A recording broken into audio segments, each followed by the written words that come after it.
të policisë Vlorë, që të jetë sa më hapur, sa më aktive dhe profesionale në shërbim qytetarëve dhe në zbatim të ligjit, dhe të mos përfaqësohet kurrësi dhe në asnjë rast para publikut me dobësinë e papranueshme të 3 ditëve më parë në Zvërnec, ku policia u shfaqe fjetur dhe jo profesionale, duke mos ndërhyrë në kohë për të parandaluar marrjen me forcë të qytetarit, apo duke mos identifikuar dhe arrestuar në kohë punojësit që goditi me grush qytetarin, ku ajo trup në turpëron të gjithëve.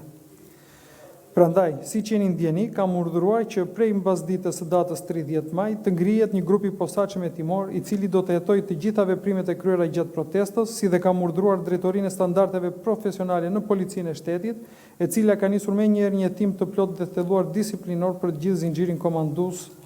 të drejtorisë Vlorë. Po në funksion të nxjerrjes së përgjegjësive, në vijim të veprimeve administrative të kryera nga grupi i posaçëm i Departamentit për Sigurinë Publike për vlerësimin e zbatimit të përgjegjësive ligjore nga subjekti SHPSF Myrto Security 1-3A dhe SHPSF Major Security, rezultoi se të dy subjektet janë konstatuar në shkelje. Për këto shkelje, mora vendimin për heqjen e licencave për të dy subjektet e SHPSF-ve private.